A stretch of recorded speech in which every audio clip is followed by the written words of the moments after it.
Backlog backlog backlog, इस backlog से कैसे छुटकारा पाएं। सो पॉइंट नंबर 1, जो नवंबर का समय है, नवंबर के समय में बैकलॉग कवर करने का यही प्रोसेस है।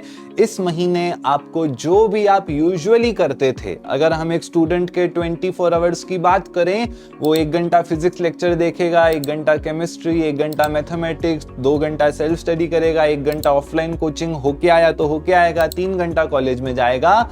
अब से ये सब चीजें नहीं करनी है। आपको जहां जहां समय वेस्ट हो रहा है उस समय को आपको बचाना है। That is the first step in overcoming backlog. Students को लगता है बैकलॉग का मतलब सिर्फ होता है पढ़ाई ज्यादा करना, नहीं। आपको अपना समय जहां जहां वेस्ट हो रहा है, आप फिजिक्स 3 जगहों से पढ़ रहे हो, केमिस्ट्री 4 जगहों से पढ़ रहे हो, वेस्ट हो रहा है जहां से भी समय, वो सारे सोर्सेस आपको कट ऑफ करने हैं। चाहे टीचर्स को कैसा भी फील हो, कुछ लोग इमोशंस के वजह से जाते रहते हैं कि अच्छा बॉन्ड बनेगा, ऐसा होगा, बट नहीं। पहला स्टेप है सेट योर प्रायोरिटीज। आप एक प्रोसेस बना दो कि फिजिक्स यहां से, केमिस्ट्री यहां से और यहां से, कॉलेज सिर्फ इस दिन जाना है, क्लासेस सिर्फ ये करना है। प्रायोरिटी सेट होनी चाहिए। That is the first step in overcoming the backlog. Point number 2, priority set हो गई। इससे क्या होगा? इससे अब जो आप 10 चीजें कर रहे थे, आप दिन में 2 या 3 चीजें करोगे। उससे बनता है मोमेंटम, एंड फिजिक्स करनी है सो मोमेंटम तो चाहिए ही चाहिए। सो मोमेंटम कैसे बनता है? आप दिन में 2 चीजें कर रहे हो। आप 9 बजे फिजिक्स पढ़ना स्टार्ट किया है, 5 बजे तक अगर आप फिजिक्स ही पढ़ते रहोगे, आपका ब्रेन एक 3rd गियर से 4th गियर में खुद ही शिफ्ट हो जाता है। बिकॉज पहले क्या हो रहा था, आप कुछ करने बैठे, ब्रेन एडजस्ट हो रहा था, आप दूसरा वीडियो चालू करते हो, दूसरे वीडियो पे ब्रेन एडजस्ट हुआ, आप तीसरी चीज चालू कर दे रहे थे। सो ब्रेन आपका रेसिडुअल मोड में चला जाता है, फोकस करने की कैपेबिलिटी चली जाती है ब्रेन की। सो दिन में 2 सब्जेक्ट्स करो, टाइम टेबल बना के, उससे आपका मोमेंटम आएगा। ब्रेन को पता रहेगा कि 5 बजे तक यही करना है, तो चीजें इकट्ठा होंगी, चीजें काफी ज्यादा पेस में होंगी, आप एक स्टेट ऑफ फ्लो में आ जाओगे एंड आपको पता भी नहीं चलेगा। आप कंसिस्टेंटली ये चीज 15-20 दिन भी करोगे, आपको रियलाइज होगा फिजिक्स यहां से यहां पहुंच गई, यहां दूसरे सब्जेक्ट्स भी नीचे से काफी ज्यादा ऊपर आ गए। सो मोमेंटम इज द की।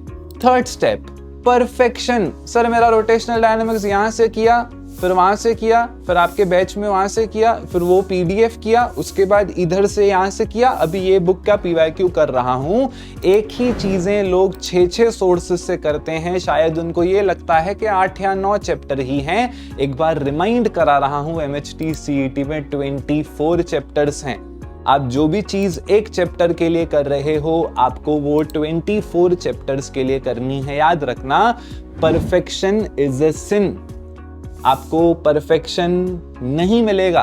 फिजिक्स, केमिस्ट्री, मैथमेटिक्स में परफेक्शन नहीं मिलेगा। टीचर्स खुद सालों साल पढ़ाने के बाद गलतियां कमिट कर देते हैं, बिकॉज साइंस डेप्थ वाली है। ये साइंस सब्जेक्ट ही ऐसा है, इट हैज अ डेप्थ। तो आपको लगता है मैं पूरा परफेक्ट करूंगा, एकदम एक ही चैप्टर 6 जगह से करूंगा। मैं आपको बता दूं, फिजिक्स ऐसी नहीं है। आप एक सब्जेक्ट 1 साल 2 साल भी पढ़ोगे, तीसरे साल आपको नया क्वेश्चन आ जाएगा। एंड यही रीजन है 25 साल से एंट्रेंस एग्जाम हो रहे हैं। सो लूप में मत फंसो परफेक्शन के। जितना होता है करो, नेक्स्ट चैप्टर पे बढ़ते जाओ। वो चैप्टर जितना होता है करो, नेक्स्ट चैप्टर पे बढ़ते जाओ। वो चैप्टर जितना होता है करो, नेक्स्ट चैप्टर पे बढ़ते जाओ। Quantity is the key to crack MHT CET exam. JEE NEET के लिए चाबी अलग है, बट सीईटी के लिए नोइंगनेस इज द की। नोइंगनेस, आपने कवर किया है, फॉर्मूलाज सब देखा है, 600 फॉर्मूलाज। मेरा एक वीडियो है जिसमें हमने एमएचटी सीईटी की 600 फॉर्मूलाज एक ही वीडियो में कवर की है। आपको पूरा सीईटी एक बार में रिवाइज करना है, आप वहां से कर सकते हो। बट वही नोइंगनेस, आपको पता है सारी चीजें, you can crack the exam. So set your priorities, gain momentum and don't do perfection. Perfection के पीछे मत भागो, चीजें कवर करते जाओ जितना आप में कैपेसिटी कैपेबिलिटी है। Wish you the best till then.